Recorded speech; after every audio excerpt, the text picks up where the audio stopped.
Assalamualaikum warahmatullahi wabarakatuh. Kelasku adalah ladangku. Kelas kita adalah ladang kita. Maksudnya apa ya?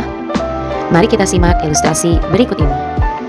Kita tidak dapat merubah jenis tanaman karena tanaman tumbuh sesuai jenis bibitnya. Bibit jagung akan tumbuh menjadi tanaman jagung. Bibit kopi akan tumbuh menjadi pohon kopi. Kita upayakan bibit kita tumbuh dan menjadikan ladang kita subur dengan hasil panen yang melimpah dan berkualitas. Kita perhatikan kondisi tanahnya, suhu, nutrisi, air, kelembaban, dan cahaya matahari. Dengan tujuan, bibit yang kita tanam masih bisa kita upayakan agar tanaman yang tumbuh dan buah yang akan kita petik pastinya berkualitas. Ilustrasi tersebut dapat kita korelasikan dengan dunia pendidikan. Sederhananya, murid sebagai bibit tanaman. Mereka hadir dengan karakteristiknya masing-masing. Mereka masuk dalam ruang belajar sebagai subjek dengan potensi minat dan bakat, juga pengalaman yang beragam. Kelas kita adalah ladang kita. Itu adalah prinsip yang harus kita tanamkan berdasarkan refleksi filosofi pemikiran Ki Hajar Dewantara. Murid ibarat bibit yang kita terima, tanpa adanya diskriminasi dan berbagai keluhan dari kita sebagai pendidik. Jangan pernah melabeli bibit-bibit yang kita terima. Jangan pernah mendiskriminasi murid dengan label yang bersifat relatif dan destruktif. Seperti halnya proses menanam bibit, menyemaikan bibit. Yang pertama, gali tanah lalu kita semaikan bibitnya. Sama halnya dengan kita menyiapkan ruang belajar yang terbuka untuk seluruh siswa.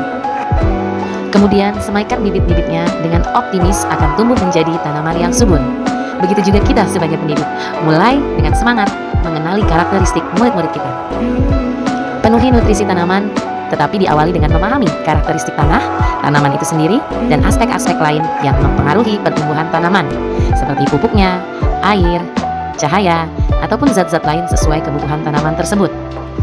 Begitu juga kita, selaku pendidik, memfasilitasi murid kita selama proses belajar dengan memahami kebutuhan kodrat alam dan kodrat zaman yang digagas oleh Ki Hajar Dewantara. Mulai dari pastikan ketersediaan sarana dan prasarana, pendekatan, model, metode, media yang sesuai dengan seluruh karakteristik peserta didik kita. Jangan lupa pastikan semua mengacu kepada kebutuhan zaman yang terkait kehidupan masa depan peserta didik kita. Kelas kita adalah ladang kita. Pertumbuhan tanaman ditentukan atas perlakuan oleh sang petani yang mengolah tanamannya sendiri. Adanya usaha, inovasi, daya upaya, atau cara-cara ilmiah untuk memperbesar hidup tanamannya merupakan tantangan bagi petani. Bagaimana mereka bisa menerapkan cara untuk memperbaiki kualitas tanaman. Kelas kita adalah ladang kita. Perkembangan murid ditentukan atas perlakuan oleh sang pendidik dalam hal bagaimana cara menuntun mereka. Pendidik pastinya harus berupaya melakukan segala usaha, inovasi, daya upaya, atau cara-cara ilmiah untuk mengembangkan potensi murid-muridnya, sehingga pada akhirnya mereka mampu mengkonstruksi pengetahuan, berkarakter, dan berbudi pekerti sesuai dengan nilai-nilai identitas bangsa. Yang terakhir, harapan kita, hasil panen yang berkualitas akan memberi manfaat dalam kehidupan. Begitu juga dengan keberhasilan pendidikan akan mewujudkan peradaban masyarakat yang maju dan mampu berdaya saing. Segeralah kita berbenah paradigma setelah merefleksi pemikiran Ki Hajar Dewantara melalui transformasi pendidikan yang berirama demi mewujudkan masyarakat Indonesia sejahtera.